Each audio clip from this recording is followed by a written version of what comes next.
Copyright disclaimer under Section 107 of the Copyright Act 1976. Allowance is made for fair use for purposes such as criticism, comment, news reporting, scholarship, and research. Fair use is a use permitted by copyright statute that might otherwise be infringing. Nonprofit, educational, or personal use tips the balance in favor of fair use.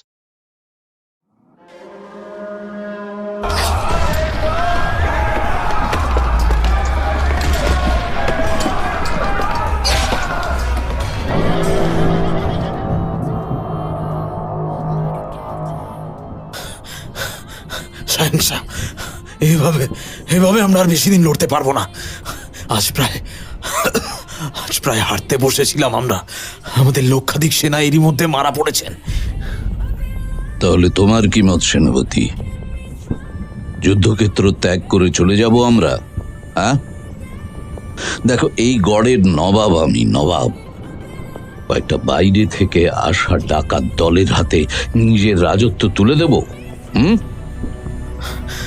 না শেনশাহ, যুদ্ধক্ষেত্র ত্যাগের কথা আমি দুঃস্বপ্নেও ভাবতে পারি না, কিন্তু লড়াই তো কেবলমাত্র যুদ্ধক্ষেত্র থেকেই লড়লে হয় না। তার মানে? শেনশাহ, আমি আমার লোকেদের দিয়ে গোপন সূত্রে একটা খবর জোগাড় করেছি। শত্রুপক্ষ রোজ ভোর রাতে দল বেঁধে ভৈরব নদীর জলে স্নান সেরে আসে, তারপর লাল বস্ত্র পরে সবাই মিলে আরাধনায় বসে।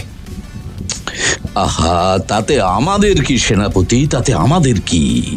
ওরা জাতি হিন্দু, পূজা অর্চনা করা তো খুব স্বাভাবিক ব্যাপার ওদের কাছে। এতে আর নতুনত্ব কি আছে? আর এতে গোপনীয়তারই বা কি আছে? আমি তো কিছু বুঝতে পারছি না। আরে আমরাও তো একই সময়ে অজু করেই থাকি। হ্যাঁ না শেনশাহ, না, দুটো এক জিনিস নয়। আমি জানতে পেরেছি, ওরা ওদের অস্ত্র শস্ত্র ওই আরাধনায় নিয়ে যায়। কোনো এক মূর্তির পূজা করে ওরা। সেই মূর্তির নাকি অনেক অলৌকিক শক্তি আছে। ওদের স্থির বিশ্বাস সেই মূর্তির কৃপাতেই ওরা যুদ্ধে জয়লাভ করে চলেছে। আমি জানি শেনশাহ, যদি ওই মূর্তি আমরা ধ্বংস করে দিতে পারি বা ওদের কাছ থেকে সরিয়ে ফেলতে পারি, তাহলে এই যুদ্ধে ওদের পরাজয় কেউ কেউ কেউ আটকাতে পারবে না।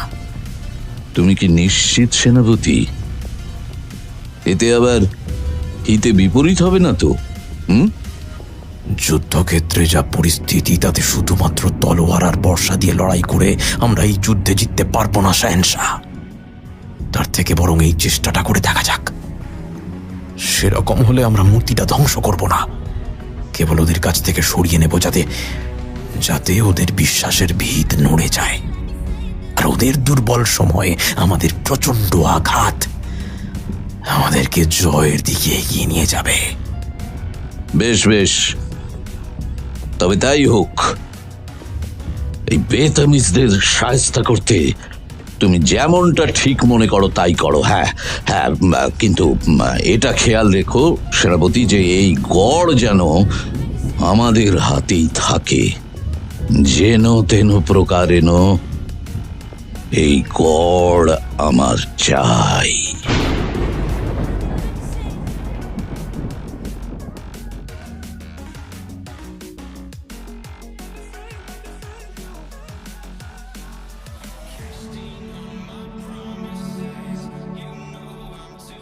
বর্ষার আকাশে শরতের মেঘ আসুক না আসুক, পাঞ্চজন্যর জীবনে সমস্যা এসেই থাকে।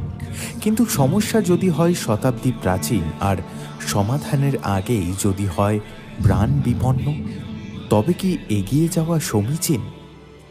এবারে প্রশ্ন অনেক, তাই উত্তরের খোঁজে চলুন শুনে নেওয়া যাক আমাদের আজকের নিবেদন সুকান্ত দাসের কলমে এবং ঐন্দ্রিলা সামন্তর ভাবনায় পাঞ্চজন্যর আরও একটি দুর্ধর্ষ অ্যাডভেঞ্চার কাহিনী, নবাবগড়ে পাঞ্চজন্য।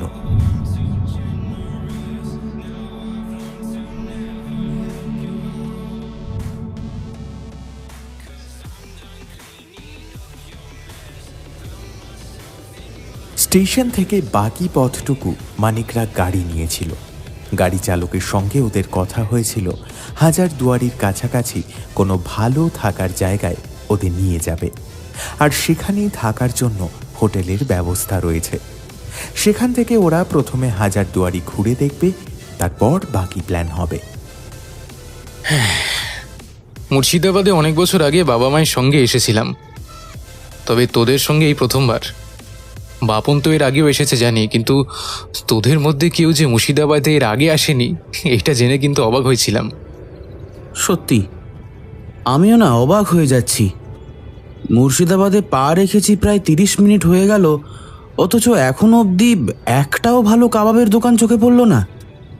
ব্যাস, তোর এই শুরু হলো। মুর্শিদাবাদে এসেছি, কোথায় কথা হবে হিস্ট্রি আর হেরিটেজ নিয়ে, আর কোথায় তুই কাবাব নিয়ে কাঁদতে বসে গেলি। শোন, কাবাবটাও না এখানকার হিস্ট্রি আর হেরিটেজেরই একটা অংশ, বুঝেছিস? যদিও তোর মতো নিখেকির এ সমস্ত কথা জানা নাও থাকতে পারে। এই তুই একটা উফ, তোরা থামবি এবার। দিন নেই রাত নেই, যখন খুশি যেখানে খুশি ঝটাপটি লেগে যাওয়াটা এ তোদের একটা ট্যালেন্ট। আর এই ট্যালেন্টটাকে না অন্য কোনো কাজে লাগা, বুঝলি?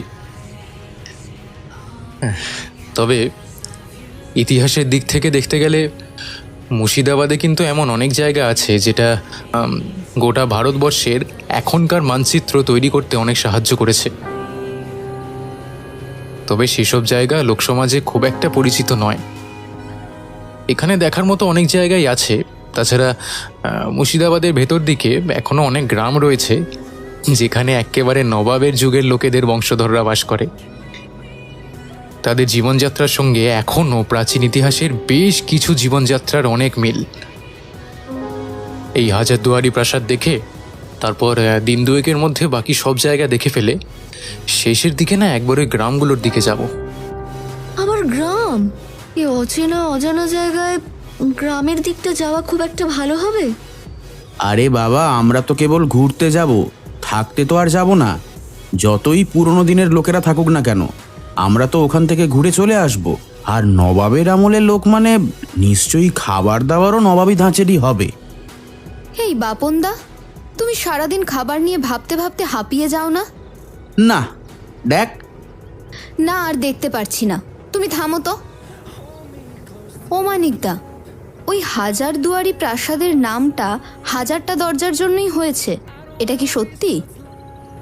দেখ, দরজা হাজারটা আছে কিনা সেটা নিয়ে নিশ্চিত না হলেও দরজা যে অনেকগুলো আছে এটা জানি। এবার বলতো তোদের কি মনে হয় এই হাজারদুয়ারি প্রাসাদ কে তৈরি করেছিল? নবাব সিরাজউদ্দৌলা। এই ভুলটা অনেকেই করে। নবাব সিরাজ নয়, এই প্রাসাদ নির্মাণ হয় নবাব সিরাজদৌলার অনেক পরে। নবাব সিরাজ এখানে যে প্রাসাদ তৈরি করেছিলেন তার নাম ছিল হিরাজিল প্রাসাদ। সেটা ছিল ভাগীরথী নদীর ধারে। তবে সেই প্রাসাদ নদীর তলায় ডুবে যায়। পরে মির্জাফরের নাতি নবাব নাজিম হুমায়ুন জায়ের আমলে তৈরি হয়েছিল এই প্রাসাদ। তবে মনে রাখবি, এই প্রাসাদ কিন্তু তৈরি করেছিলেন একজন ব্রিটিশ স্থপতি। ও বাবা, তাহলে সেই ইংরেজরাই আমাদের এখানেই হাজারদুয়ারি প্রাসাদ তৈরি করেছে। তা মোটামুটি রোজ কত লোক আসে এই প্রাসাদ দেখতে? রোজের হিসেব জানি না, তবে শুনেছি প্রত্যেক বছর প্রায় 3 লাখের উপরে মানুষ এই হাজারদুয়ারি প্রাসাদ দেখতে আসেন। কিন্তু এই প্রাসাদেরও কিছু কালো অধ্যায় রয়েছে যা সবাই জানে না। আমরা হয়তো সেগুলো খুঁজে বের করতে পারি। তাহা যা বলেছিস, আমরা ঘুরবো আর রহস্য থাকবে না, তা কি কখনো হয়? গাড়ির মধ্যে পিছনের দিকে পাশাপাশি বসেছে টুয়া, তুন্না আর তাথই। উল্টো দিকে বসেছে মানিক আর বাপন। পাশা তাদের এক পাশে জানালার কাছে বসে রয়েছে। ওদের সঙ্গেই কথা বলতে বলতেই গাড়ি চালাচ্ছিল গাড়ির চালক। এখানেই ছোট থেকে বড় হয়ে গেলাম, তাই এই জায়গার ব্যাপারে অনেক কিছুই শুনেছি। তোমরা বলছিলে না রহস্যের কথা? তা হাজারদুয়ারি প্রাসাদের ভূত আছে সে কথা তোমরা জানো? ভূত?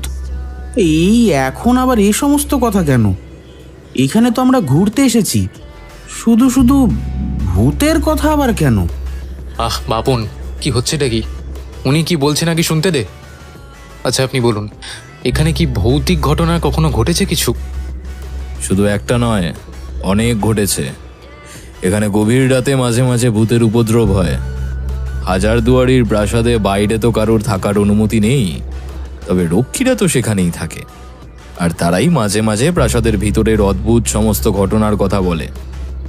এখনো কোনো পুরুষ কণ্ঠের ভয়ের চিৎকার শোনা যায়, আবার কখনো মেয়েদের সমবেত কান্নার স্বর শোনা যায়। লক্ষ্মীরা খুঁজতে গেলে কিছুই দেখতে পায় না। আসলে এত বড় প্রাসাদের মধ্যে সব দিকে লক্ষ্য রাখা লক্ষ্মীদের পক্ষে সম্ভব নয়। আচ্ছা, ওই প্রাসাদের ভেতরে কি কেউ কখনো মারা গেছে? কেউ কি কখনো ভূত দেখতে পেয়েছে? মানে বলছিলেন যে ভূত আছে, তাই বললাম। না, সেরকম কিছু জানা যায়নি। আর যদি তেমন কিছু হয়েও থাকে তাহলে সে কথা বাইরে বের হতে ওরা দেবে না, কারণ তাহলে তো এখানে লোকজন আসা কমে যাবে, আর তাতে তো বুঝতেই পারছো। কিন্তু আপনি হঠাৎ আমাদের এসব কথা বললেন কেন? দেখো, এখানে অনেকেই ঘুরতে আসেন, কিন্তু হাজারদুয়ারির ব্যাপারে এত বেশি কিছু খুব বেশি লোক জানে না। তবে যারা জানে তাদের সঙ্গে ঘুরতে বেশ ভালোই লাগে। তোমাদের কথা শুনে মনে হলো এখানকার বিষয় নিয়ে তোমরা অনেক কিছুই জানো, তাই আর কি বললাম। তবে কি, ওই ভূতের কথা অনেকে যেমন বিশ্বাস করে তেমন অনেকে অবিশ্বাসও করে। অনেকে বলে রক্ষীরা রাতের বেলা ঘুমের ঘোরে কি দেখতে কি দেখে, নাকি নেশা করে ওই সব কথা বলে, কেউ তো জানে না। তাহলে ঠিক আছে, কারণ আমি বাবু চাই না ওইখানে ঘুরতে ঘুরতে কোনো এক ফাঁকে কোনো একটা আস্ত ভূত আমার ঘাড় মোটকে। বাপনের কথায় টুন্না হেসে ফেলে।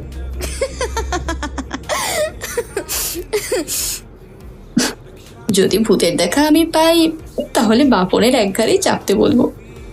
এ থাম তোরা, বলছি আমরা তো সেই সকালে বেরিয়েছি, খাওয়া দাওয়া তো তেমন কিছুই হয়নি। কাছাকাছি কোনো হোটেলে যদি খাওয়া যায় তাহলে একটু দেখ না, তারপর না হয় আমরা হাজারদুয়ারি দেখে সন্ধ্যের দিকে হোটেলে চেক ইন করতাম। তাহলে আর একটু অপেক্ষা করতে হবে। একটু এগিয়ে গেলেই খাওয়ার হোটেল রয়েছে, সেখানে খাওয়া দাওয়া সেরে আধ ঘন্টার মধ্যে হাজারদুয়ারি পৌঁছে যাব। তারপর সেখানে বিকেল কিংবা সন্ধে পর্যন্ত তোমরা কাটাতে পারবে, আর ওখানে কাছাকাছি অনেক হোটেলও আছে। তেমনটাই ঠিক হলো। ওরা সকলেই হোটেলে দুপুরবেলা বেশ পেট পুড়ে খেলো। তবে ওরা যেমন ভেবেছিল তেমন কিন্তু হলো না। খাওয়া দাওয়া সেরে হাজারদুয়ারি পৌঁছাতে পৌঁছাতেই বিকেল নেমে গেল। হাজারদুয়ারি প্রাসাদ 4:30-র মধ্যে বন্ধ হয়ে যায়। ওরা যখন পৌঁছলো তখন 4:15। এত অল্প সময়ের মধ্যে ওরা ঠিকভাবে কিছুই দেখতে পাবে না। তোমরা এই সময় তাড়াহুড়ো করে কিছুই দেখতে পাবে না, তার চেয়ে বরং তোমাদের হোটেলে পৌঁছে দিই। সেখানেই আজকের দিনটা থেকে কাল সকাল সকালে ঘুরে এসো যাও। তারপরে যদি মতিঝিল কিংবা অন্য কোথাও যেতে চাও, এখান থেকে গাড়ি পেয়ে যাবে, বা হোটেলে বললে ওরা ব্যবস্থা করে দেবে। আর একান্তই যদি তোমরা চাও তাহলে আমাকে ফোন করলে আমি চলে আসব। সেই মতোই কাজ হলো। ওদের হোটেলে পৌঁছে দিয়ে গাড়িওয়ালা আজকে টাকা নিয়ে চলে গেল। হোটেলে ওরা পাশাপাশি 2টো ঘর দিল। একটা ঘরে থাকবে মানিক আর বাপন, আর পাশাও তাদের সঙ্গেই থাকবে। আর একটা ঘরে থাকবে তাথই, টুয়া আর তুন্না। রিসেপশনে বসে থাকা লোকটা কিন্তু পাশাকে ওদের কাছে দেখে একটু বিরক্ত হয়েছিল, কিন্তু পাশার চোখের দৃষ্টি আর তার ধারালো ঠোঁট দেখে যে কেউ ভয় পেতে বাধ্য। তাই হয়তো বেশি কথা বাড়াননি। তাড়াতাড়ি ওদের রুমে যাবার ব্যবস্থা করে চাবি দিয়ে দিল। জানিয়ে দিল সকাল 10টায় একদিনের হিসেব হয়ে যায়। যদি ওরা কালকের দিনটাও থাকতে চায় তাহলে সকাল 10টায় যেন একবার এসে রিসেপশনে কথা বলে যায়। ওরা নিজেদের ঘরে গিয়ে ফ্রেশ হয়ে বিছানায় একটু গড়িয়ে নিল। আচ্ছা, তোর প্ল্যানটা কি বলতো? হাজারদুয়ারি দেখে তারপর মতিঝিল নাকি? যদি একটু তাড়াতাড়ি বেরিয়ে পড়ি সেটা তো কালকের মধ্যেই হয়ে যাবে। এরপর কি? আরও অনেক জায়গা এখানে আছে দেখার মতো। ইমামবাড়া আছে, জাদুঘর আছে, আরও কয়েকটা জায়গা আছে। অন্তত দিন দুয়েক লাগবে আমাদের এখানে। তারপরে মুর্শিদাবাদের একটা গ্রাম রয়েছে, তার নাম পারসুতা। সেখানে একদল আদিবাসী বাস করে। অনেকের মতে তারা বর্গীদের বংশধর। কি বলছিস কি? বর্গী? তার মানে ওই নবাবী আমলের সময় মারাঠা দল, মানে যারা... বাংলার নবাবী আমলের সময় একটা দল ভারতের বিভিন্ন প্রান্তে এদিক ওদিক আক্রমণ করত। সেই দল জাতে ছিল মারাঠি, তাই সেই মারাঠা সৈন্য কিংবা দস্যুদেরই অনেকে বর্গী বলে সম্বোধন করত। কিন্তু তারা ছাড়াও এই বর্গী দলে আরও লোক ছিল, বিশেষত এই মুর্শিদাবাদ এবং এই অঞ্চলের জঙ্গলের দিকে এই বর্গীদের একটা আলাদা প্রজাতি তৈরি হয়েছিল। কারণ এদিকে নবাব তখন দুরাচারী হয়ে পড়েছিলেন, তাই সাধারণ মানুষও এদের সাহায্য করতে শুরু করেছিল। তাই এই দলে শুধু মারাঠা নয়, আদিবাসী, সাঁওতাল, এমনকি অনেক বাঙালিও ছিলেন। ওই পারসুতা গ্রামে এখনও ওই দলের লোকেরা বাস করে। তারা আশেপাশের গ্রামের লোকেদের থেকে আলাদা, তবে শোনা যায় যে তারা এখনও মাঝে মাঝে সুযোগ পেলেই নাকি বেরিয়ে পড়ে ডাকাতি করতে। সর্বনাশ, কি বলছিস? এই সমস্ত জায়গায় এখনো রয়েছে? বাপরে বাপ, বাইরে থেকে দেখে তো কিছুই বোঝা যায় না। সব কিছুরই দুটো দিক থাকে রে, সেরকমই এটাও। কিন্তু আমার প্রশ্নটা অন্য জায়গায়। ওদের এখনও এই ডাকাতি করার কারণটা কি? বেঁচে থাকার জন্য ওরা অন্য কোনো পেশা কেন বেছে নিচ্ছে না? আর এই যুগে দাঁড়িয়েও ওদের এমন জীবনধারার কারণটা কি? এগুলো আমাকে জানতেই হবে। আর তাই ওই পারসুতা গ্রামে আমাকে একবার যেতেই হবে। এই, তোর কি সত্যিই মাঝে মাঝে মাথা খারাপ হয়ে যায়? নিজেই বলছিস ওরা ডাকাত, আবার নিজেই যেচে ওদের জায়গায় যেতে চাইছিস। কি ভাবছিস কি ওরা তোকে আপ্যায়ন করে ঘরে নিয়ে যাবে? আরে তুই ওখানে যাবি বা কি করে? ডাকাতদের গ্রাম নিশ্চয়ই ট্যুরিস্ট স্পট নয়। দেখ, তাতে তো সমস্যা হবে না। আমরা গাড়িতেই যাব, মানে যতটা যাওয়া যায় আর কি। তারপর বাকিটা না হয় হেঁটে যাব। যা বললাম, তাছাড়াও একটা বিশেষ কারণে আমার সেখানে যেতে হবে। যাই হোক, তোকে এখন আর জেগে থাকতে হবে না, ঘুমিয়ে পড়। কাল সকাল সকাল বেরোতে হবে, বুঝলি? আমি একটু হোটেলে চারপাশটা ঘুরে দেখে আসি। এই দাঁড়া, আমিও যাব। আরে না না, শোন, তার দরকার নেই। আমি এখনই চলে আসবো। তুই এক কাজ কর, দরজাটা ভেতর থেকে লক করে শুয়ে পড়। এ দেখ, আমি চাবিটা সঙ্গে নিয়েই যাচ্ছি। আমি এসে ঠিক ঢুকে পড়বো। চল, গুড নাইট। বাপন বুঝতে পারল মানিক আর কিছু বলতে চাইছে না, তাই সে আর কথা বাড়ালো না। রাতে মানিক কখন ফিরেছিল বাপন জানতে পারেনি, কিন্তু পরের দিন ওরা সকাল সকাল বেরিয়ে পড়ল। হোটেলে ওদের ব্যাগপত্র সমস্ত কিছু রইল। যাওয়ার সময় ওরা বলে গেল ওরা আজকের দিনটাও থাকবে। সময় মতো হাজারদুয়ারি প্রাসাদে ঢুকে এদিক ওদিক ঘুরে ওদের কিন্তু বেশ ভালো লাগলো। তাথই, তুন্না, টুয়া একপাশে লম্বা বারান্দা ধরে হেঁটে চলেছিল। বাপন আর মানিক অন্য পাশ ধরে এগোচ্ছিল। বাপন থামের গাগুলো ভালো করে হাত দিয়ে ধরে ধরে দেখছিল। চলতে চলতে একসময় বাপনের হঠাৎ করে মনে হলো সামনের দিকে একটা লোক একটা দেওয়ালের কাছে দাঁড়িয়ে অনেকক্ষণ ধরে কি যেন দেখে চলেছে। ব্যাপারটা চোখে পড়তেই সেও এগিয়ে যায়। তারপর দেখে লোকটা দেওয়ালের কাছে দাঁড়িয়ে একটা ছবি দেখে চলেছে। ছবিতে একজন বসে রয়েছে, তার পরনে রাজরাজরার মতো পোশাক। দেখেই বোঝা যায় রাজস্থানীয় কেউ একজন হবে। আরও কিছুক্ষণ হয়তো সেই ছবিটার দিকে তাকিয়ে থাকতো, কিন্তু হঠাৎ বাপনকে দেখে সে লোকটি কেমন যেন হকচকিয়ে গেল। তাড়াতাড়ি সেখান থেকে বেরিয়ে সে উপরের দিকে যাওয়ার সিঁড়ি ধরল। বাপন তার পিছু নিতেই যাচ্ছিল, কিন্তু তাথইয়ের ডাকে সে দাঁড়িয়ে পড়ল। এই বাপন, শুনি দিকে, তোর সঙ্গে একটা কথা আছে। কি হয়েছে? তোরা এরকম একসাথে হামলা করার মতো এগিয়ে আসছিস কেন? বাজে বকিস না। আমার একটু আর মনে হচ্ছে মানে কেমন যেন অন্যমনস্ক থাকছে, কিছু যেন একটা মাঝে মাঝে ভাবছে।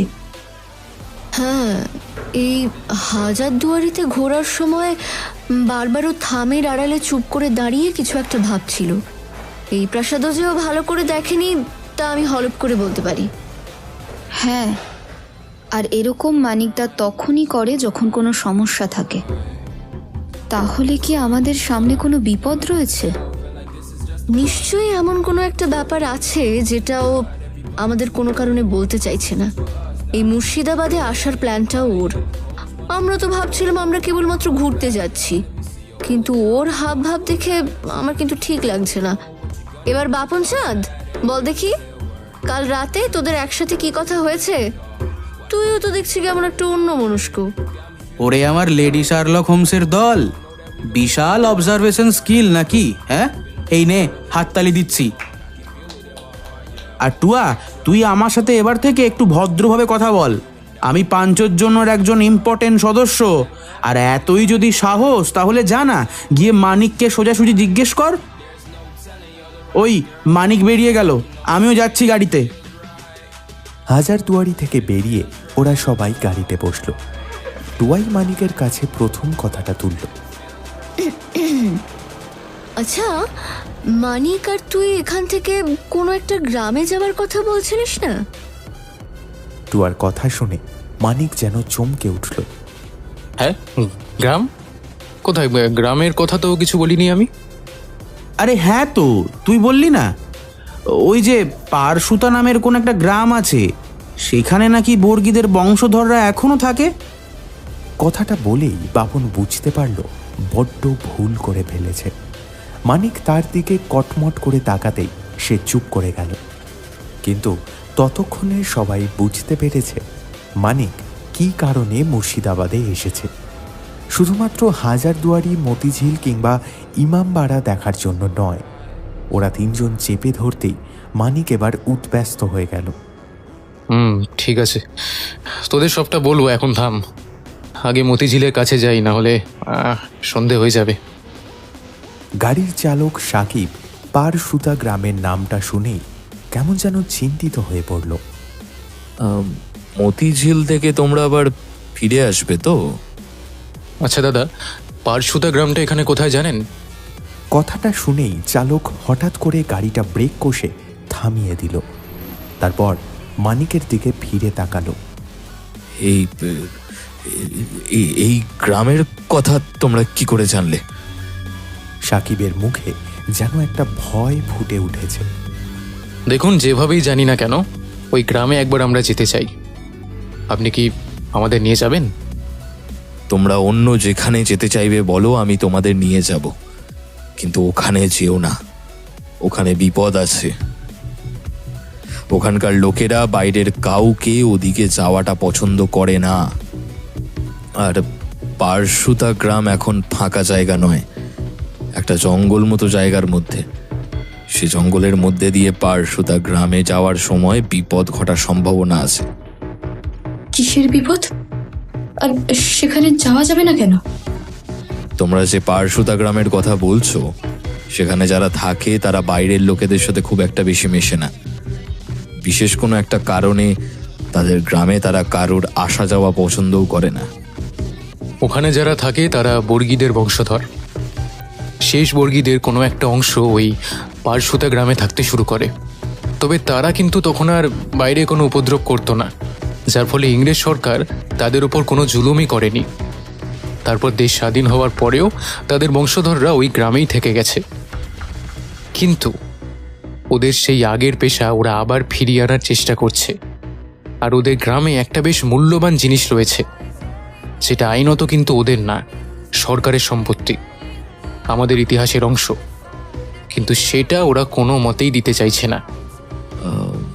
একটা মূর্তি, অনেকে মনে করে ওটা একটা অষ্টধাতুর গণেশ, কিন্তু সেই অষ্টধাতুর গণেশটার আকার অনেক বড়।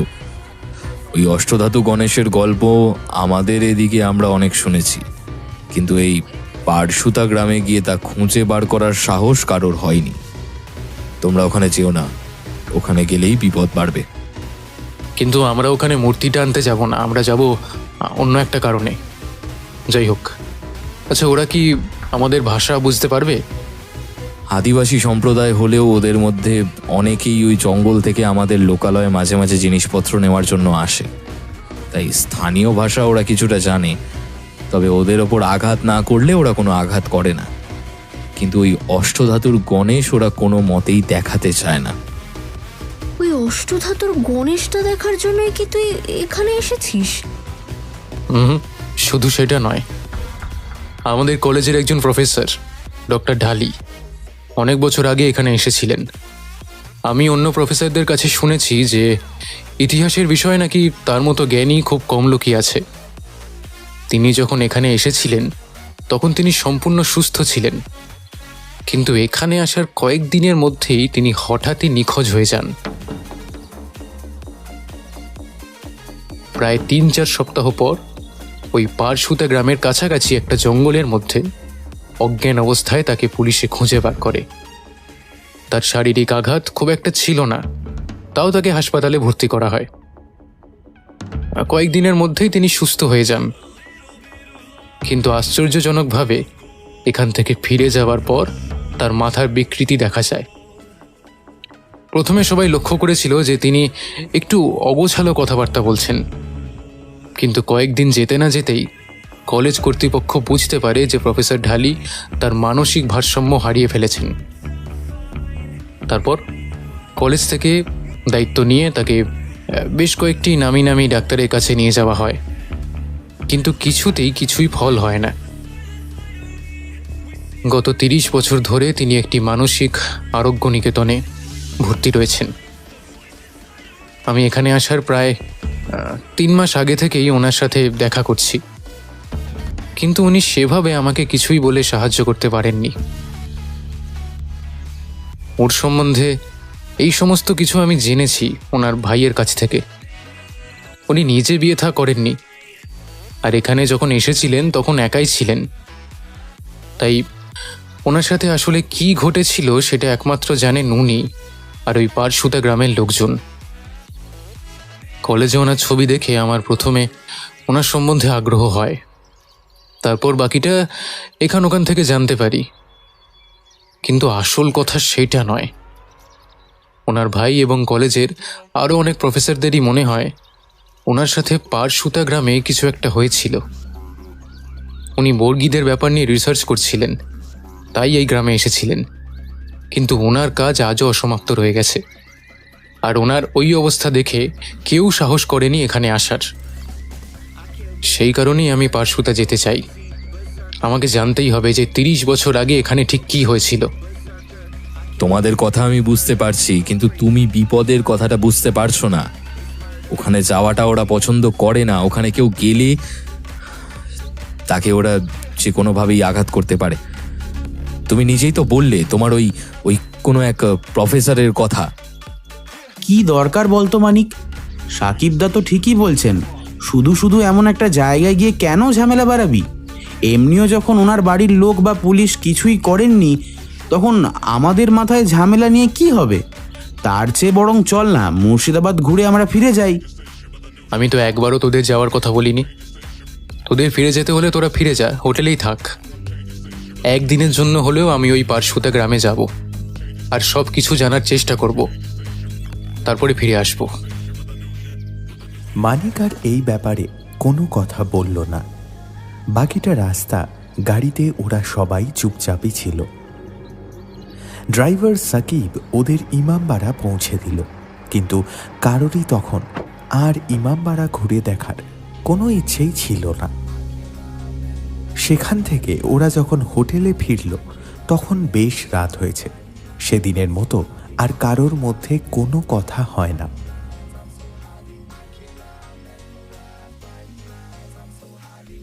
পরদিন সকালে মতিঝিল দেখে আশেপাশে আরও কয়েকটা জায়গা দেখার পরে ওরা ফিরে আসবে হোটেলে, এবং পরশুদিন সকালেই হোটেল থেকে মানিক যাবে পারসুতা নামের গ্রামের উদ্দেশ্যে। সেটাই মানিক জানালো।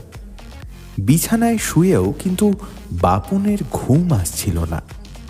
পাশা জানালার একপাশে চুপ করে বসেছিল। জানালার পাল্লাটা বন্ধ, তবে কাঁচের পাল্লা দিয়ে বাইরের দিকটা ভালোভাবেই দেখা যায়। আচ্ছা মানিক, এই ঝামেলার মধ্যে কি না গেলেই নয়? দেখ, ওই অষ্টধাতুর গণেশ একসময় মারাঠাদের রাজ সিংহাসনে থাকতো। তারপর সময়ের সাথে সাথে অনেক কিছু বদলেছে, কিন্তু ওই মূর্তিটা এদের কাছে কিভাবে এলো সেটার কোনো ঠিকঠাক ইতিহাস নেই। ওরা কি মূর্তিটা চুরি করেছে, নাকি ওটা যদি মারাঠা রাজবংশের মূর্তি হয় তাহলে সেটা তো ওরা নিজেদের কাছে এভাবে লুকিয়ে রাখতে পারে না। এই ব্যাপারগুলো তো রয়েছেই। তাছাড়াও তোদেরকে তো বললাম প্রফেসর ঢালির কথা। মূর্তি দেখতে পাই না পাই সেটা বড় ব্যাপার নয়, তবে প্রফেসর ঢালির সাথে ঠিক কী হয়েছিল সেটা আমাকে জানতেই হবে। ওটা জেনে তবেই আমি এখান থেকে যাব। হ্যাঁ, তোরা চিন্তা করিস না, কোনো বিপদ হবে না। যদি তাই হয় তাহলে আমিও তোর সঙ্গে যাব। আমি তোকে কোনো মতেই একা একা ওখানে যেতে দিতে পারি না। না না, দেখ, বিশ্বাস কর, ওখানে কিন্তু তোদের যাওয়ার কোনো প্রয়োজন নেই। আমি একা গেলেই হবে। আর কিছুক্ষণের তো ব্যাপার, আমি ওখানে গিয়ে অন্তত একটা বেলা কাটিয়ে ফিরে আসবো, ব্যাস। দেখ, তোর ওখানে যাওয়ার সিদ্ধান্তটা যেরকম তোর নিজের, ঠিক সেরকমই আমার তোর সঙ্গে যাওয়ার সিদ্ধান্তটাও আমার নিজস্ব। আমি যদি তোকে আটকাতে না পারি তাহলে তুইও কিন্তু আমাকে আটকাতে পারবি না। চল তাহলে ওটাই ঠিক রইল, আমি তো যাচ্ছি তোর সঙ্গে। Good night. মানিক আর কোনো কথা না বলে ঘুমিয়ে পড়ে।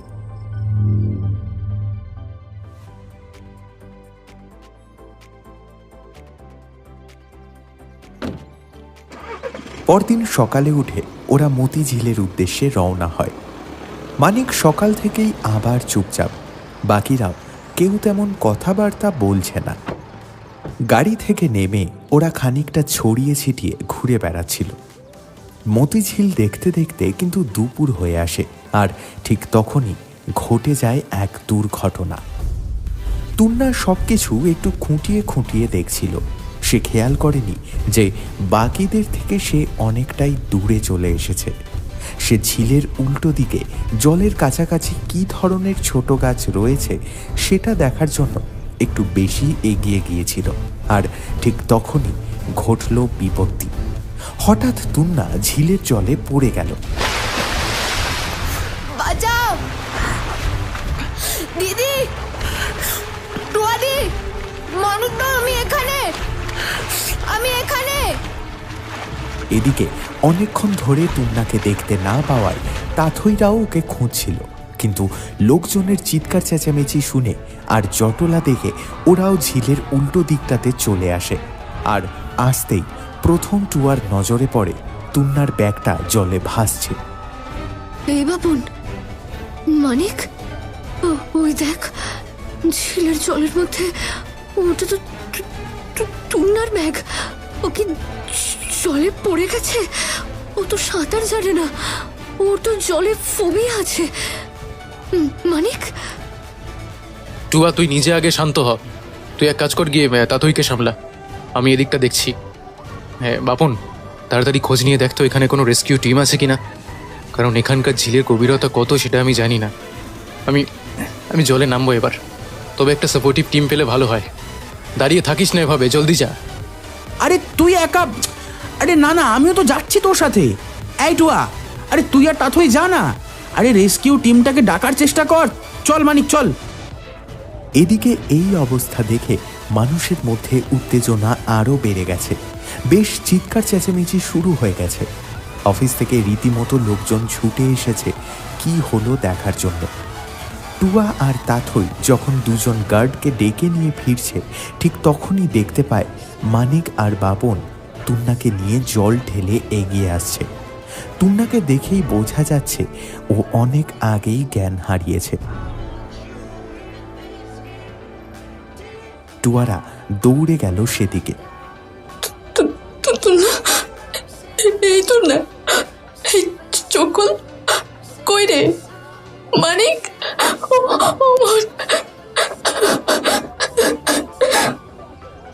শোন শোন, শান্ত হ, প্যানিক করিস না। ওর পালস পাওয়া যাচ্ছে, আমি আর বাপন দেখেছি। প্যানিক করে অজ্ঞান হয়ে গেছে, আর কিচ্ছু না। ওকে নিয়ে তাড়াতাড়ি গাড়িতে যেতে হবে। কাছাকাছি কোনো নার্সিংহোম বা হাসপাতাল আছে কিনা দেখতে হবে। অ্যাডমিট করা দরকার। তোল ওকে, চল, দেরি করিস না, আয় তাড়াতাড়ি আয়।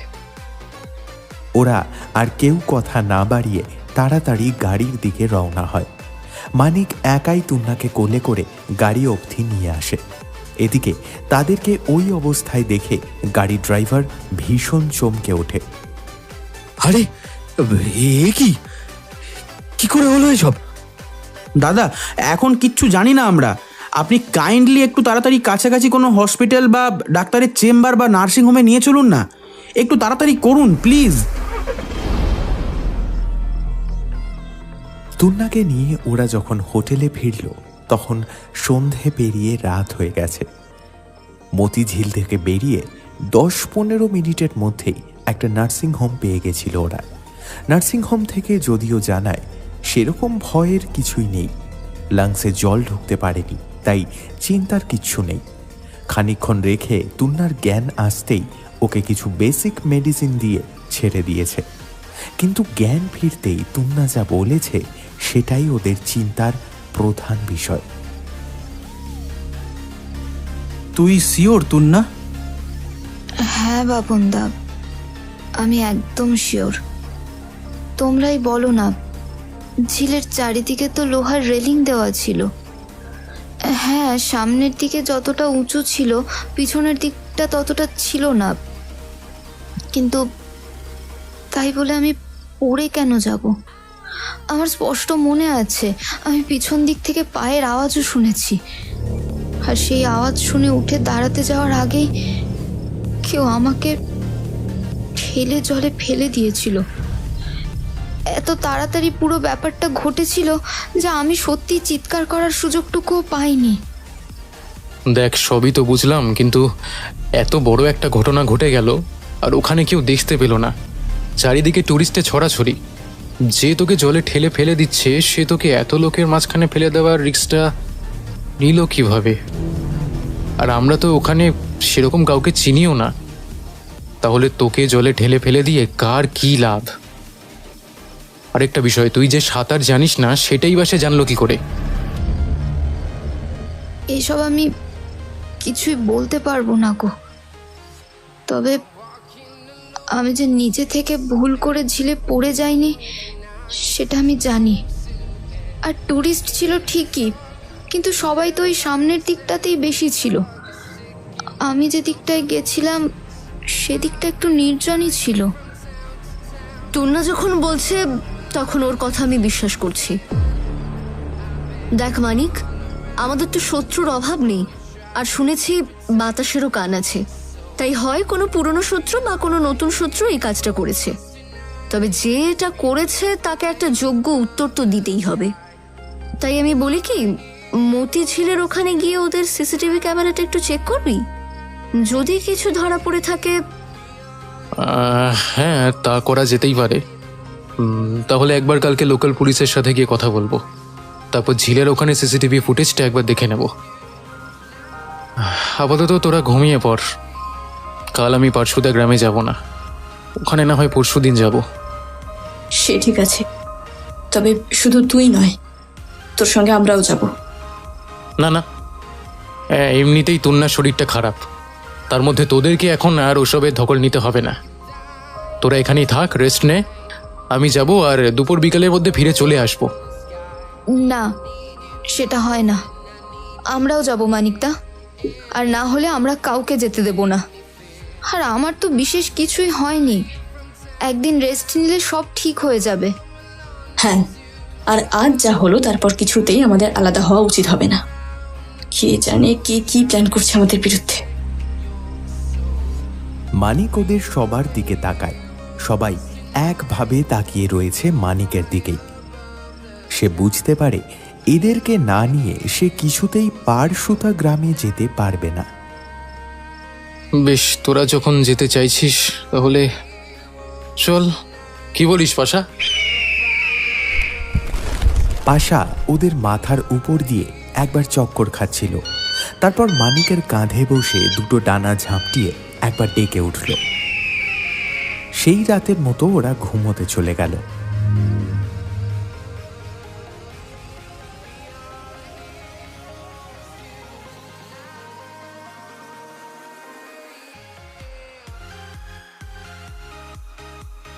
কিন্তু ওরা যা ভেবেছিল পরের দিনটা সেরকম গেল না।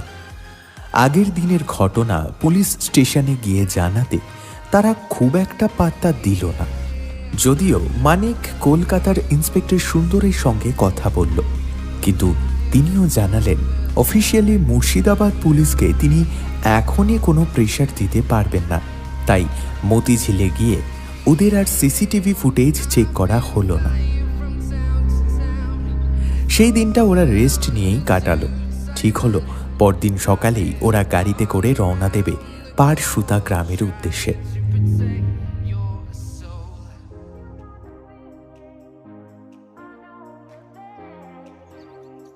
হোটেল থেকে সেই জঙ্গলের কাছে যেতে প্রায় ঘন্টা দুয়েক সময় লাগবে। ওরা ভোর ভোর বেরিয়ে পড়ল। গাড়ি যত দূর যাবে তারপর থেকে হাঁটা পথে আরও কিছুটা যেতে হবে ওদের। গাড়ির চালক সাকিব এর আগেও ওদিকে গিয়েছে। সাকিব জায়গাটা চেনে, তার কথা শুনেই ওরা সঙ্গে কিছু শুকনো খাবার দাবার নিয়ে নিল। এখনো ভেবে নাও তোমরা ওখানে যাবে তো। ওখানে গিয়ে যদি কোনো বিপদ হয় তাহলে কিন্তু সাহায্যের জন্য কাউকে পাবে না। আমাদের কারোর সাহায্য লাগবে না। আমরা তো ওখানে আর লড়াই করতে যাচ্ছি না, যাচ্ছি কেবল কথা বলতে। আশা করি তার জন্য কারোর সাহায্য আমাদের লাগবে না। আর মোবাইল তো রয়েছে, যদি কিছু দরকার পড়ে আপনাকে না হয় কল করব। তারপর সাকিব আর কথা বাড়ায়নি। গাড়িতে ওরা চুপ করে বসে রইল বেশ কিছুক্ষণ।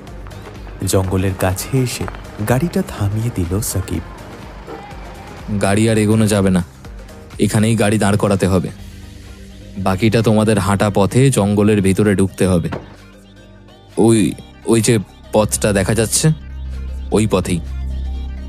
আপনি কি আসবেন আমাদের সঙ্গে? গাড়িটা তো এখানে থাকবে, তাই না? তোমরা যাও, পথ সোজা। এই সামনের রাস্তা ধরে সোজা এগিয়ে যাও, বেশ কিছুক্ষণ পরেই গ্রামে গিয়ে পড়বে। জঙ্গলটা কিন্তু বেশ বড়, এই হেঁটে যাওয়ার পথটা কখনোই ছাড়বে না, তাহলে কিন্তু বিপদ হবে। জঙ্গলে হাঁটার প্রয়োজনীয় জিনিস সেভাবে ওরা সঙ্গে করে কিছুই আনেনি। মানিক পিস্তলটা কোমরে গুজে নিয়েছিল। ব্যাগ থেকে বেরিয়ে টুয়ার কাঁধের উপর বাসা রয়েছে। মোবাইলে ম্যাপ দেখেই ওরা এগোতে থাকলো। তাথই আর তুন্নাকে মাঝখানে রেখে ওরা সামনে পিছনে করে হাঁটছিল। দেখ, ওখানে গিয়ে কিন্তু কোনো রকম মাথা গরম করবি না। ওরা যেমনই হোক না কেন, যাই বলুক না কেন, চুপচাপ সবটা শুনতে হবে। তার কারণ এই জায়গাটা কিন্তু ওদের। তাছাড়া আমাদেরকে সত্যিটা জানতে হবে। তাই ওরা যাই বলুক না কেন, চুপচাপ মুখ বুজে সবটা মেনে নিবি। আরে এটাই তো আসল সমস্যা। যদি ওরা আমাদের কথা শুনতেই না চায় বা এখানে ঢোকার জন্য যদি কোনো ক্ষতি করে আমাদের। এখনই এত কিছু ভাবার প্রয়োজন নেই, আগে চল না, দেখি কি হয়। একটা গাড়ির শব্দ হলো বলে মনে হলো না? ওই তো সাকিবদা বোধহয় গাড়িটা ঘুরিয়ে রাখলো, কিন্তু এতক্ষণ ধরে কি করছিল? অনেক দেরিতে গাড়ি ঘোরালো, তাই না? আমি ঠিক ওনার সঙ্গে কমফোর্টেবলি মিশতে পারছি না। খুব একটা খারাপ তো মনে হচ্ছিল না, কেন বলতো?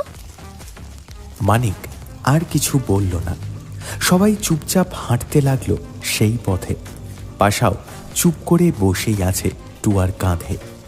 গাড়ি থেকে নামা অবধি একবারও ওড়েনি। হাঁটতে হাঁটতে তুন্না একবার পেছনের দিকে তাকিয়ে দেখল এখান থেকে গাড়িটা আর বাইরের পথটা কোনোটাই দেখা যায় না। পায়ে চলার পথটা সামান্য বেঁকেছে, আর তাতেই পথটা বেশ খানিকটা এগিয়ে গিয়ে একপাশে হারিয়ে গেছে। আরও খানিকটা আসতেই ওরা একটা খসখস শব্দ শুনতে পেল। জঙ্গলের মধ্যে কে যেন ওদের দেখতে পেয়ে লুকিয়ে পড়ল। মানিক ওদেরকে ইশারায় চুপ করতে বলল। ওরা খুব সাধারণভাবে হেঁটে এগিয়ে যেতে লাগলো। বেশ কিছুটা যেতেই একটা লোক হঠাৎ করে যেন জঙ্গল ফুঁড়ে ওদের সামনে এসে দাঁড়ালো। লোকটার পরনে লাল ধুতি আর সাদা লম্বা পাঞ্জাবি, মাথায় লাল পাগড়ি, তবে চুল খোলা, আর তার মাথার চুলও বেশ লম্বা। গায়ের রং বেশ কালোর দিকে। সে একভাবে তাকিয়ে ওদেরকে দেখলো কিছুক্ষণ। ওদের দিকে লোকটার চোখের দৃষ্টি দেখে বাপনের বুকটা ধরফর করতে শুরু করেছে। মানিক তার চোখে চোখ রেখে কথা শুরু করলো।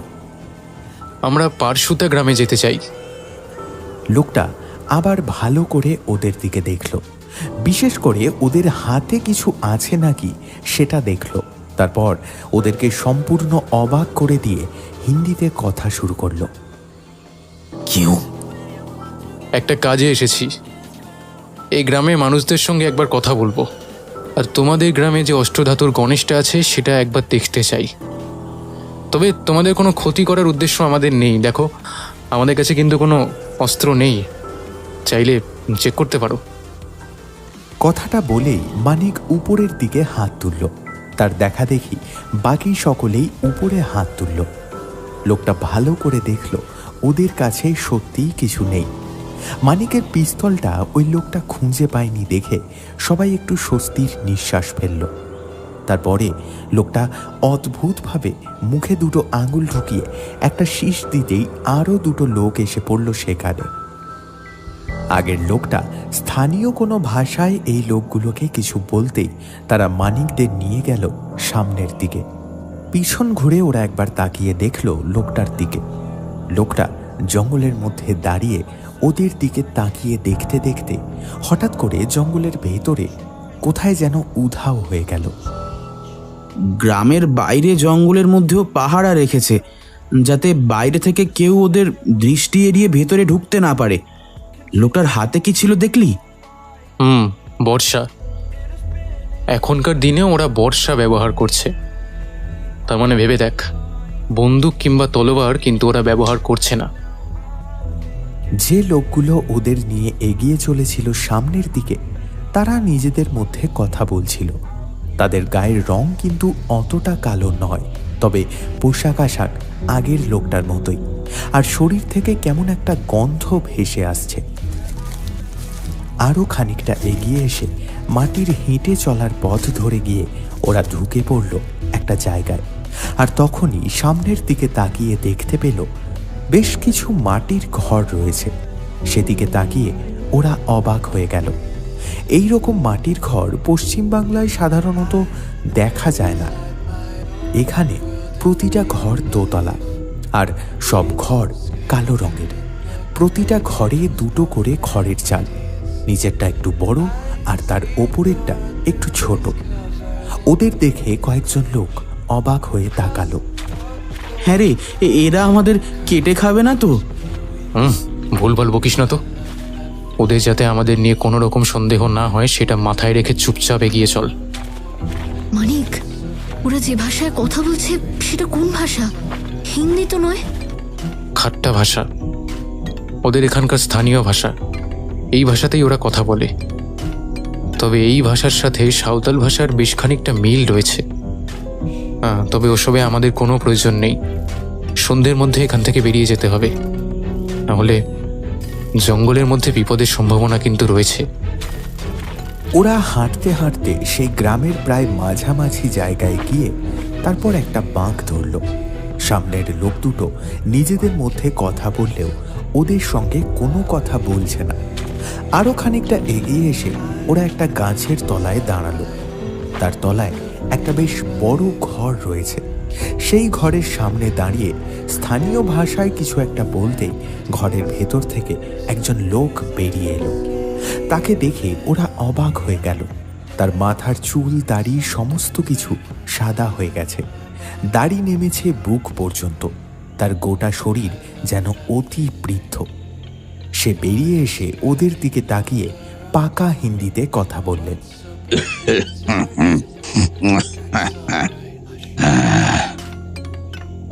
তোমরা এখানে অষ্টধাতুর গণেশ মূর্তি দেখতে এসেছ?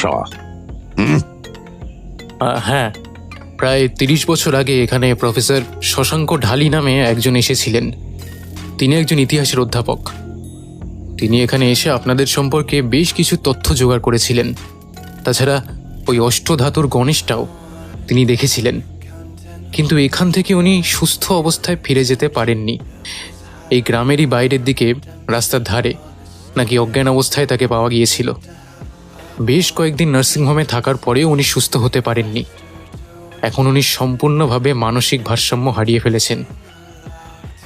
আপনি কি বলতে পারেন যে কি হয়েছিল ওনার সাথে? ওনাকে শেষ সুস্থ অবস্থায় আপনারাই দেখেছিলেন, তাই আমি ওনার সম্বন্ধে জানতে এসেছি আপনাদের কাছে। মানিকের মুখে প্রফেসর ঢালির নাম শুনেই বৃদ্ধের মুখের অভিব্যক্তি কেমন যেন বদলে গেছিল।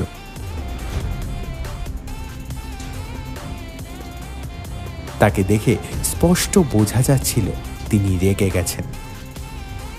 এই এই তোরা কে?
ঢুকলো। বিশাল সাহস, হ্যাঁ বিশাল সাহস না তোমাদের? হ্যাঁ, একবার তোমার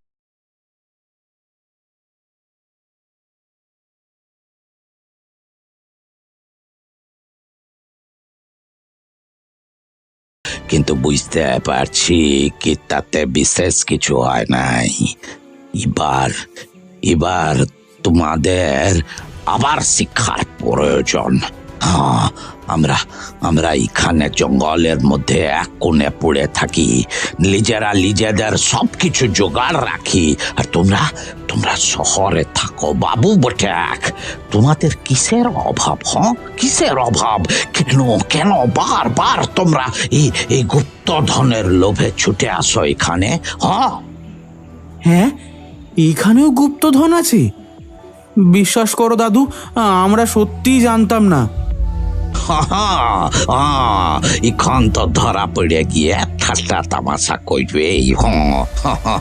তবে তোমরা যতই চেষ্টা করে নাও না কেন, যে জিনিস বাংলার লবাব আমাদের থেকে কাটতে পারে লাই, সেই অষ্টধাতুর গণেশ কেউ আমাদের থেকে লিয়া যেতে পারবে লাই, কেউ না।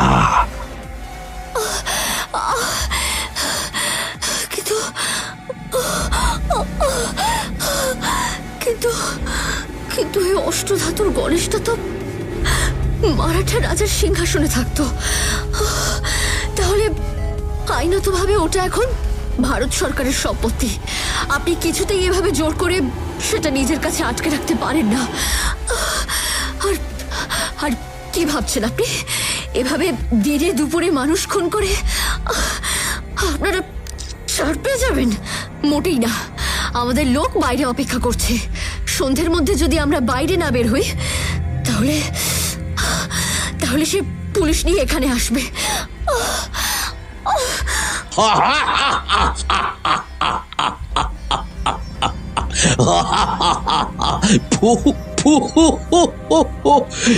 পুলিশ?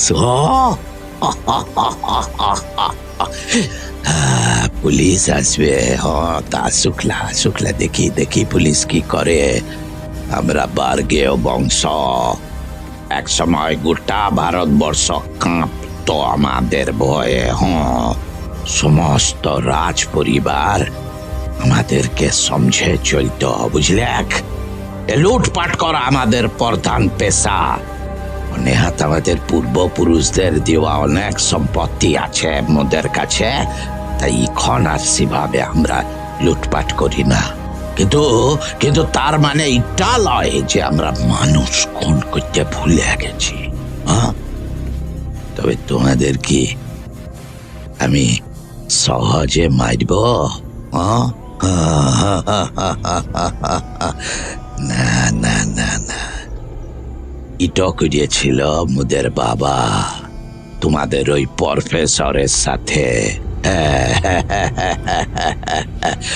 সহজে তোমাদের মারব না, কিন্তু মারব, তেমনটাই করব আমিও তোমাদের সঙ্গে, কিন্তু ধীরে ধীরে। তৈরি হও, খুব ভালো করে তৈরি হও। আর যে কলাস মূর্তি নিয়ে তোমরা এখানে এসেছিলে, ও মূর্তিটা দেখতে এসেছিলে, সেটা তোমাদেরকে নিশ্চয়ই দেখাবো। ও মূর্তির আশীর্বাদ ছাড়া মোরা কিছু করি না। ওই মূর্তি আমাদের বংশের মূর্তি। একবার এক মারাঠা রাজা আমাদের মূর্তি চুরি করিয়া নিয়ে গিয়েছিল, কিন্তু 3 দিনের বেশি সে মূর্তি নিজের কাছে রাখতে পারে নাই। মোরা আবার সেটাকে নিজেদের কাছে ফিরিয়ে এনেছিলাম। নিশ্চয়ই বলতে হবে না কিভাবে নিয়েছিলাম। দেখুন, আমার মনে হয় আপনি কোথাও একটা ভুল করছেন। আপনি আগে শুনুন আমার পুরো কথাটা।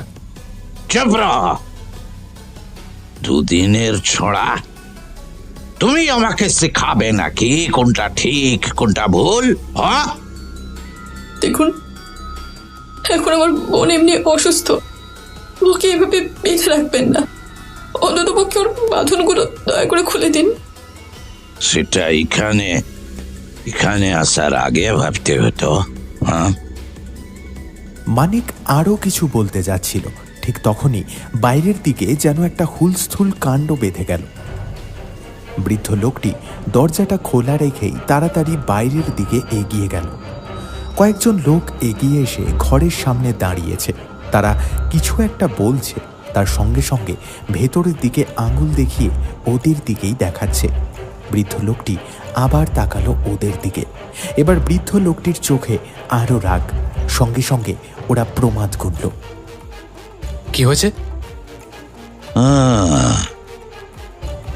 আমাদের উপর হামলা করি আবার জিজ্ঞেস করা হচ্ছে কি হয়েছে।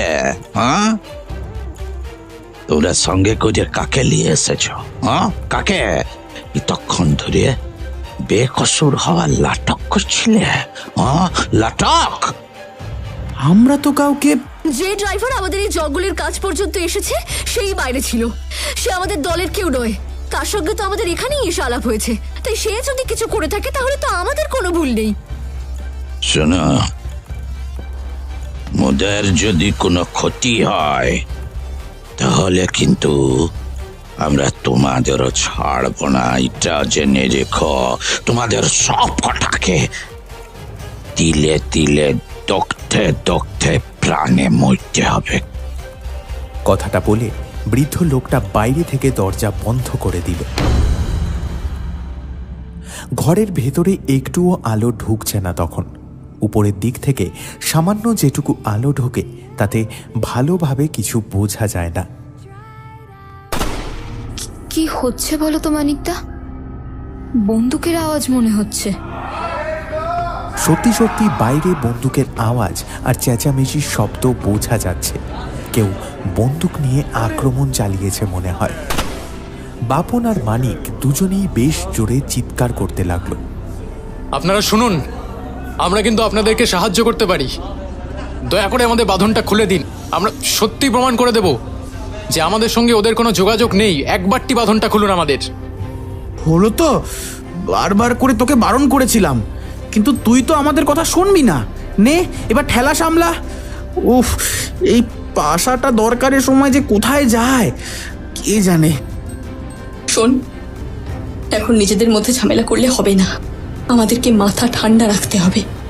তোরা বরং একসাথে একবার ওদেরকে ডাকার চেষ্টা কর। কেউ কি আছেন? একবার এদিকে আসুন না। আছেন কেউ? মানিকের কথা শেষ হওয়ার আগেই বৃদ্ধ লোকটি সঙ্গে কয়েকজন সাঙ্গপাঙ্গকে নিয়ে ঘরের ভিতরে এলো। এই কে আছিস? ছেলে দুটোকে খুলে দে তো। নিজেদের দলের লোককে দেখে ওরা কি করে দেখি। লে চল, ওঠ, চল। বৃদ্ধের কথা মতো 3-4 লোক এগিয়ে এসে মানিক আর বাপনের হাতে পায়ের বাঁধন খুলে দিল। আর এক মুহূর্তও সময় নষ্ট না করে মানিক আর বাপন আস্তে আস্তে এগিয়ে এলো দরজার সামনে। ওদের সারা গায়ে যন্ত্রণা হচ্ছে, তবুও ওরা দরজার বাইরে বেরিয়ে গেল। বাইরে বেরোতেই দেখা গেল বেশ কয়েকজন লোক হাতে বন্দুক নিয়ে ঢুকে পড়েছে গ্রামের মধ্যে। গ্রামের লোকেরা নিজেদের অস্ত্র নিয়ে তাদেরকে আটকাবার চেষ্টা করছে, কিন্তু বন্দুকের গুলিতে তারা মাটিতে ছিটকে পড়ছে। দেখ কি বলেছিলাম, ওই দেখ ড্রাইভার সাকিব আমাদের সাথে বেইমানি করেছে।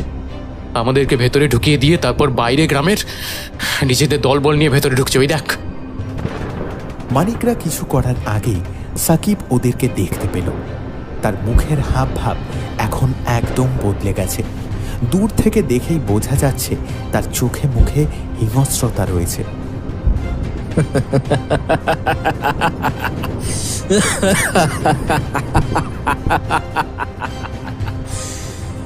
এই তো সোনার চাঁদ ছেলেরা, আমি তো তোমাদের জন্যই অপেক্ষা করছিলাম।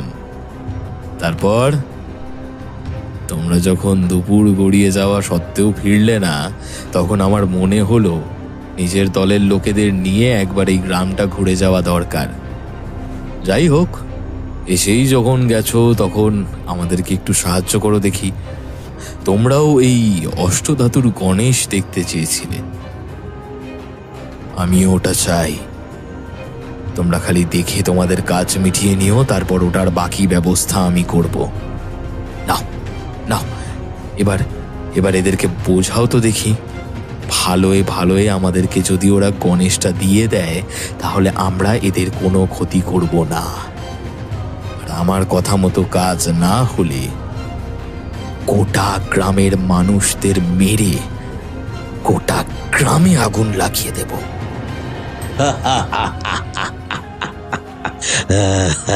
তোরা মূর্খ, তাই এই ধরনের কথা বলছ। ওই অষ্টধাতুর গণেশ তোমাদের কাছে কেবলমাত্র একটা মূর্তি হইলেও আমাদের কাছে উনি হইলেন গণপতি মহারাজ, মোদের রক্ষাকর্তা। 500 বছরেরও বেশি সময় ধরে উনি আমাদের বংশকে রক্ষা করে আসছেন। নবাবের সৈন্য আর মেনেছিল মোদের কাছে, আর তোমরা তো কোন ছাড়। রাজা না চাই, কতদিন ধরে অপেক্ষা করছি, কিন্তু কোনো সুযোগ পাচ্ছিলাম না। ছেলে মেয়েগুলো প্রথম যখন গ্রামের কথা বলে, তখন আমার সন্দেহ হয়েছিল যে এরাও ওই মূর্তিতে ভাগ বসাবে। তাই ওদের এক বন্ধুকে বিপদে ফেলে ওদেরকে এখান থেকে তাড়াতে চেয়েছিলাম। তারপর দেখলাম ওরা কিছুতেই দমবার পাত্র নয়। তখনই ঠিক করে নিলাম এই মক্ষম সুযোগ, এই ছেলে মেয়েগুলোর বাহানাতেই এখানে আসতে পারবো, আর ওদের পিছু নিয়েই দেখতে পাবো গুপ্তধনের আসল জায়গা। তাতে সুবিধে একটাই, বিপদে যদি পড়ে সেটা ওরা পড়বে, আর আমাদের তাতেই কাজ হাসিল করতে সুবিধা হবে। তার মানে তুমিই তো তুন্নাকে ঝিলের জলে ঠেলে ফেলেছিলে? বাহ, তোমার তো বিশাল সাহস। দাঁড়া, তোমাকে অষ্টধাতুর গণেশ আমি দিচ্ছি। মানিক এবার হাঁটতে হাঁটতে সামনের দিকে এগিয়ে আসে। তার হাতে কোথাকার একটা বাক্স ধরা রয়েছে। বাপন অবাক হয়ে গেল। ওটা কি সত্যি কি মানিক ওদের অষ্টধাতুর গণেশ দিয়ে দেবে? আরে বাক্সটা কিসের, আর মানিকই বা ওটা কোথা থেকে পেল? বাপন আর ভাবতে পারছে না, ভয়ে ওর হাত পা কাঁপছে। তুমি বুদ্ধিমান, অষ্টধাতুর গণেশ আমাদের দিয়ে দাও, আমরা এখান থেকে চলে যাব। আমরা কাউকেই প্রাণে মারিনি, সবার হাতে না হলে পায়ে গুলি করেছি, তাদের বাঁচানো যাবে। ভালোই বলছি, দিয়ে দাও ওটা। মানিক বাক্সটা হাতে নিয়ে এক পা করে এগোচ্ছে। বাপনের মাথার ভেতর যেন আগুন জ্বলছে। কিন্তু পাশা কোথায় গেল? হঠাৎ করে বাপন বুঝতে পারল পাশা রয়েছে ওই ঘরের চালের উপর। মানিক এগিয়ে গিয়ে লোকটার হাতে বাক্সটা তুলে দিল। এই তো ভালো ছেলে, এবার চলো তো, তোমাদের এখান থেকে নিয়ে যাই। আমরা এখান থেকে চলে যেতে পারবো, তোমরা চলে যাও। মানিক কথাটা বলে পিছনের দিকে হাত দিয়ে ইশারা করল বাপনের দিকে। বাপনও সঙ্গে সঙ্গে হাতের ইশারায় ডাকল পাশাকে। পাশা এবার আস্তে আস্তে শব্দ না করে উড়ে যেতে লাগলো ওদের দিকে। বাপনও এক ফাঁকে মানিকের পেছনে এসে দাঁড়ালো। পাশা একদম লোকটার পিছনে এসে গেছে। তখনই মানিক একটা কাজ করলো। লোকটা বাক্সটা নিয়ে খুলতে ব্যস্ত হয়ে পড়েছিল। তখনই মানিক পা দিয়ে সাকিবের দু পায়ের মাঝখানে একটা লাথি মারল। সঙ্গে সঙ্গে যন্ত্রণায় সে কাটা কলা গাছের মতো মাটিতে লুটিয়ে পড়ল। বাকিরা ততক্ষণে বন্দুক নিয়ে ওদের উপর আক্রমণ করতে যাবে, তার আগেই পাশা ঝাঁপিয়ে পড়ল একটা লোকের উপর। বাপন আর মানিক দুজনে একটার পর একটা লোককে ধরাশায়ী করতে লাগলো। ওদেরকে এইভাবে লড়তে দেখে গ্রামবাসীরা ততক্ষণে এগিয়ে এসে বাকিদের ধরাশায়ী করে ফেলেছে। দেখতে দেখতে চোখের সামনে সবাইকে বেঁধে ফেলল ওরা। বৃদ্ধ লোকটি মানিকের কাছে এগিয়ে গেল। শোনো, মুখে ক্ষমা করে দাও তোমরা। আমি তোমাদের ভুল ভেবেছিলাম, হ্যাঁ, আর তার জন্য আমায় ক্ষমা করো। আসলে আসলে আমি ভেবেছিলাম ওরা তোমাদেরই লোক। হ্যাঁ, এভাবে যখন তোমরা তোমরা আমাদের গ্রামের জন্য লড়াই করলে, হ্যাঁ, তখন তখন তোমাদের ক্যারাডের আটকে রাখবো লাই, হ্যাঁ, তোমাদেরকে মোরা ছেড়ে দিব। হ্যাঁ, অনেক ধন্যবাদ, আপনি আমাদেরকে একটা সুযোগ দিয়েছেন। কিন্তু এবার তাড়াতাড়ি আমার বাকি বন্ধুদের ছেড়ে দিন। ওদের মধ্যে একজন সত্যি খুব অসুস্থ। যখন তোমরা এইভাবে মোদের গ্রামের জন্য লড়াই করছিলে, তখনই ওদেরকে ছেড়ে দেওয়া হয়েছে। হ্যাঁ, ওরা ভিতরে রয়েছে। হ্যাঁ, যাও যাও যাও, তোমরা গিয়ে ওদের সাথে দেখা করতে পারো। যাও যাও, ভিতরে যাও। আপনাকে যে আমি কি বলে ধন্যবাদ জানাবো। আসলে এই ড্রাইভার সাকিব আমাদের কথোপকথনের মাধ্যমে সব জানতে পেরেছে। তারপর আমাদেরকে এখানে পাঠিয়ে ওরা আমাদের পিছন পিছন জঙ্গলে ঢুকতে চেয়েছিল। এইটা আমরা বুঝতে পারিনি। আমরা এখানে কোনো লোভে পড়ে আসিনি। আমি সত্যিই জানতে চেয়েছিলাম যে প্রফেসর ঢালির সাথে কি হয়েছে। লোকমুখে শুনেছিলাম যে উনি আমাদের দেশের গর্ব ছিলেন, তাই ওনার এই পরিণতি আমি মেনে নিতে পারিনি। তবে এখন মনে হচ্ছে আমরা সবাই ওনাকে ভুল জেনেছি। আমাদের কাজ হয়ে গেছে, আমরা আর কিছুই জানতে বা দেখতে চাই না। আপনি দয়া করে আমাদের এখান থেকে যাওয়ার অনুমতি দিন, আমরা চলে যাব এবার। যে সত্যি তোমরা জানতে এসেছো এখানে, সেটা না জেনে তোমাদেরকে এইখান থেকে মুঝেতে দিব না। হ্যাঁ, তবে তার আগে এই শয়তানগুলোর ব্যবস্থা নেওয়া দরকার। এই, কে আছিস? এদেরকে বেঁধে নিয়ে যা। ওদের বিচার আমি পরে কইব। বৃদ্ধ লোকটির কথা অনুযায়ী কয়েকজন সন্ডা মার্কা ছেলে এসে সাকিব আর তার দলের লোকগুলোকে তুলে নিয়ে গেল। বৃদ্ধ লোকটি এবার এগিয়ে এসে মানিকের সাথে কথা শুরু করলেন। তোমাদেরকে যে কি বলিয়ে ধন্যবাদ দিব। আমাদের দেবতাকে তোমরা রক্ষা করলে।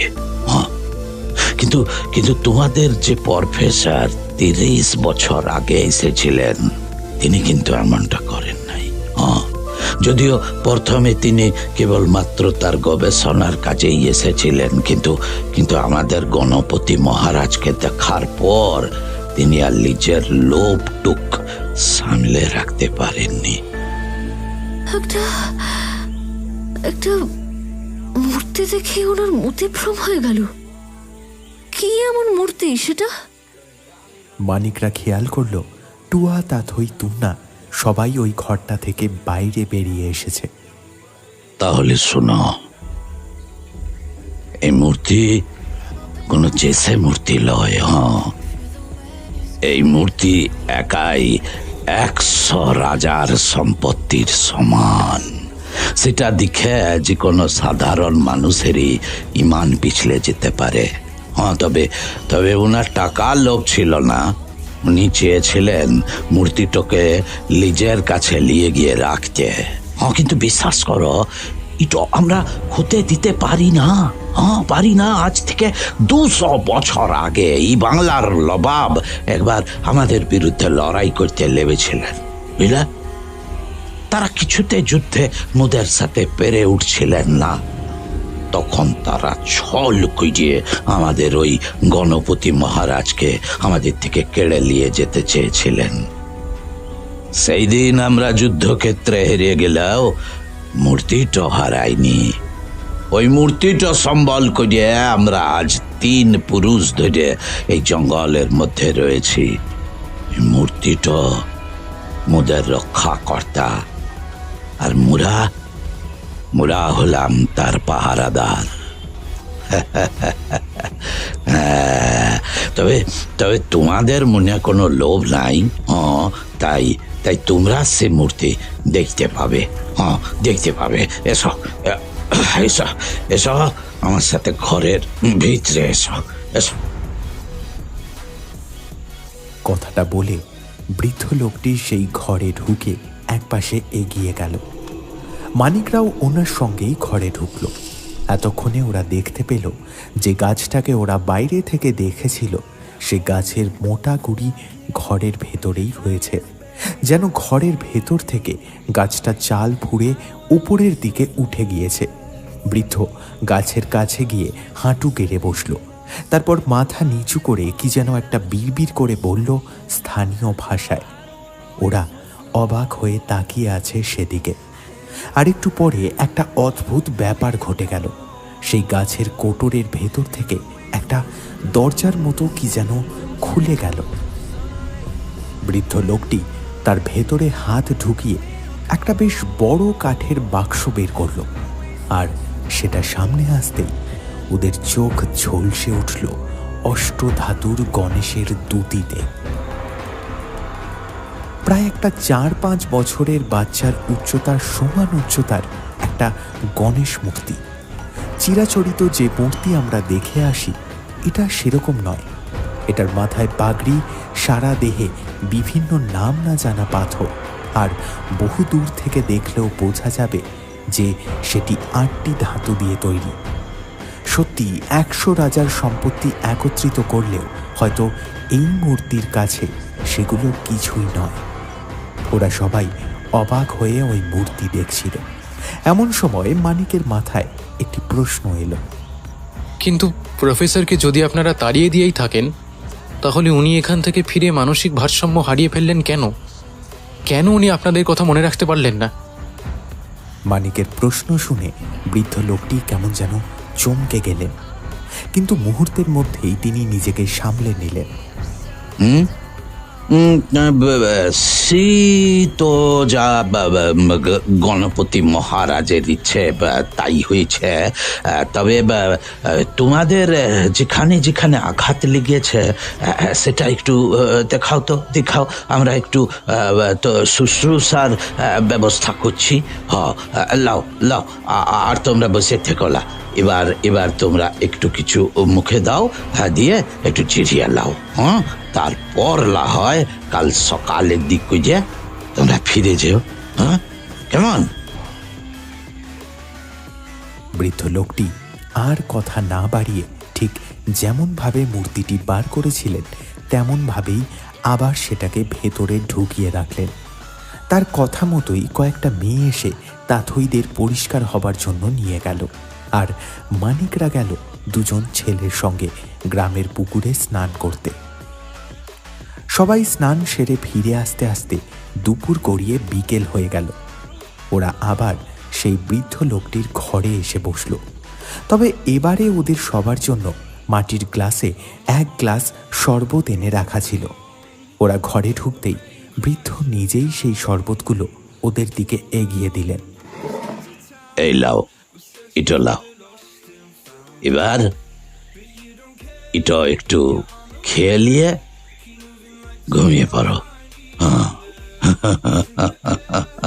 এটা খেলে দেখবে তোমাদের শরীরের ব্যথা বেদনা অনেকটা কমে যাবে।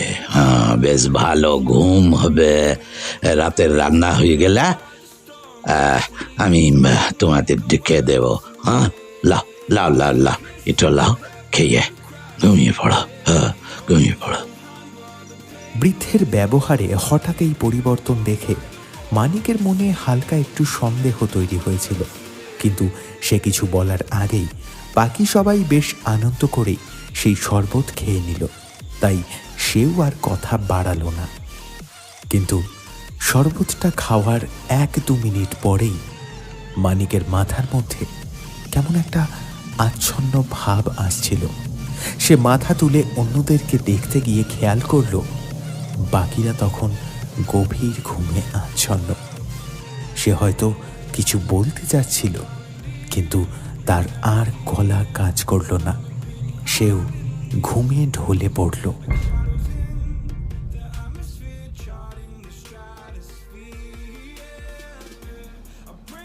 গভীর রাত।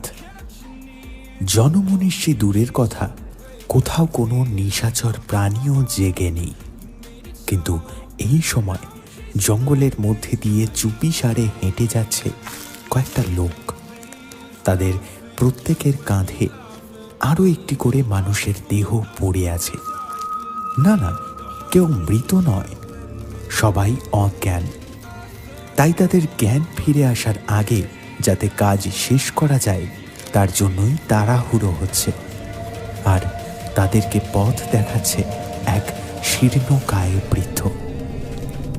শোন, যেমনটা বলেছি কাজ যেন সেরকমই হয়, এমন ভাবে পুরো ব্যাপারটা করবে যাতে দেখে মনে লয় কি গাড়িটার ভীষণ জোরে অ্যাক্সিডেন্ট হয়েছিল।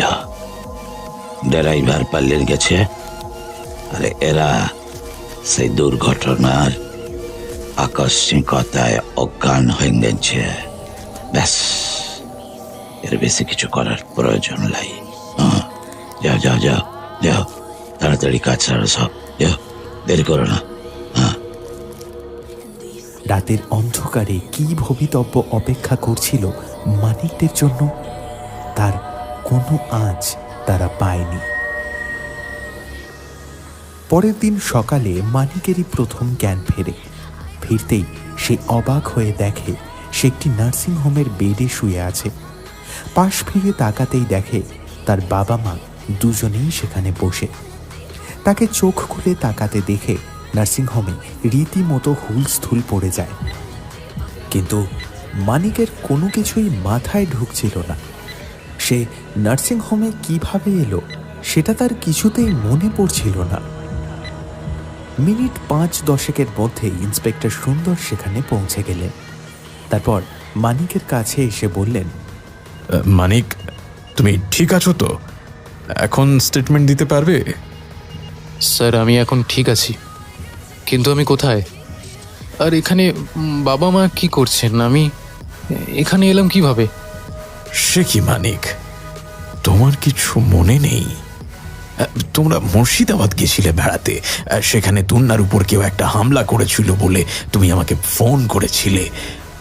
তারপর থেকে তোমাকে যখনই ফোন করছি তোমার ফোনটা সুইচ অফ বলছিল। তা তোমাদের কাউকে ফোনে না পাওয়ায় আমার একটু সন্দেহ হয়। তখনই আমি মুর্শিদাবাদ পুলিশের সাথে কন্ট্যাক্ট করি। তারপর ওনারাই তোমাদেরকে খুঁজতে গিয়ে একটা জঙ্গলের কাছে তোমাদের গাড়ি খুঁজে বার করেন। তোমাদের গাড়িটা দেখেই বোঝা যাচ্ছিল যে গাড়ির বিশাল একটা অ্যাক্সিডেন্ট হয়েছে। তোমাদের গাড়ির ড্রাইভার নিখোঁজ, তোমরা সবাই গাড়ির ভিতরে অজ্ঞান অবস্থায় পড়েছিলে। তারপর মুর্শিদাবাদ পুলিশ তোমাদের গিয়ে ওখানকার স্থানীয় হাসপাতালে নিয়ে যান। 2 দিন পরেও যখন তোমাদের জ্ঞান ফেরে না, তখন তোমাদেরকে কলকাতায় নিয়ে আসা হয়। আজ 5 দিন পর তোমার জ্ঞান ফিরল। তোমাদের বাবা মায়েরা 5 দিন ধরে নার্সিংহোমেই পড়ে আছেন। আর আমিও সকাল বিকেল একবার করে দেখে যাচ্ছি। আজও তোমাদেরকে দেখতে এসেছিলাম, তখনই শুনলাম তোমার জ্ঞান ফিরেছে, তাই তাড়াতাড়ি এলাম তোমার স্টেটমেন্টটা নিতে। এবার বলো তো দেখি, তোমার এখনো কিছু মনে পড়ছে না? না স্যার, আমার আমার কিছু মনে পড়ছে না। হ্যাঁ, আমরা মুর্শিদাবাদ গেছিলাম, আমার কেবলমাত্র এইটুকুই মনে আছে। ইনফ্যাক্ট সেটা মনে আছে বললেও ভুল হবে। আমার মনে আছে যে আমরা মুর্শিদাবাদ যাব প্ল্যান করেছিলাম, তারপর আমার আর কিছু মনে নেই। এরকমটা কেন হচ্ছে স্যার? আমি কেন মনে করতে পারছি না? আচ্ছা মানিক, শান্ত হও, শান্ত হও। অনেক সময় অ্যাক্সিডেন্টের আফটার এফেক্টে এরকম হয়ে যায়, সাবকনসিয়াস মাইন্ড কাজ করা বন্ধ করে দেয়। It's quite natural in this situation. আমি এরকম বহু কেস দেখেছি। তুমি চিন্তা করো না, একটু রেস্ট নাও, বাড়িতে যাও, দেখবে কদিন পর সব মনে পড়ছে। ওকে, রিল্যাক্স। ডাক্তার যা ওষুধ দেবেন সেগুলো নিয়মিত খাবে। আমি ডাক্তারের সঙ্গে একবার কথা বলে নেব, আর 2-1 দিন পর তোমাদের বাড়ি গিয়ে দেখা করে আসবো, কেমন? নাও টেক সাম রেস্ট। আমি এখন তোমার বাবার সঙ্গে একটু কথা বলবো। মিস্টার রায়, আপনি একটু এদিকে আসুন। ইন্সপেক্টর সুন্দর মানিকের বাবার কাছে কি কথা বললেন সেটা আর মানিক শুনতে পেল না। আর উনি যা বললেন সেরকম যদি কিছু হয়ে থাকে তাহলে তো বাবাকে এই মুহূর্তে জিজ্ঞাসা করলেও বাবা কিছু বলবেন না। কিন্তু সেটা সমস্যা নয়। সমস্যা হলো এটা যে কেবল মানিকেরই না, পাঞ্চজন্যর বাকি সদস্যদেরও কারোরই কিছুই মনে নেই। মুর্শিদাবাদ তারা যাবে এইটুকু ঠিক হয়েছিল, ব্যাস ওই অবধি তাদের স্মৃতিশক্তি। তার পরের কোনো ঘটনা তাদের আর মনে নেই। মাস 2 পরও যখন তাদের কিছুই মনে পড়ল না, তখন ইন্সপেক্টর সুন্দর বলেছিলেন সবার একসাথে একই ব্যাপারে স্মৃতিভ্রম হওয়া স্বাভাবিক ঘটনা নয়। কেউ হয়তো তাদের খাবারের সাথে কিছু মিশিয়ে দিয়েছে, যার ফলে তাদের আংশিক স্মৃতিভ্রম ঘটেছে। কিন্তু মানিক এইটুকু নিয়ে শান্তিতে থাকার ছেলে নয়। সে মনে মনে ঠিক করে নিল মুর্শিদাবাদের মাটিতে সে আবার ফিরে যাবে। নবাবের গড়ে অনেক রহস্য চাপা পড়ে থাকলেও নিজেদের জীবনের এই রহস্যের উত্তর সে ঠিক খুঁজে বার করবে একদিন।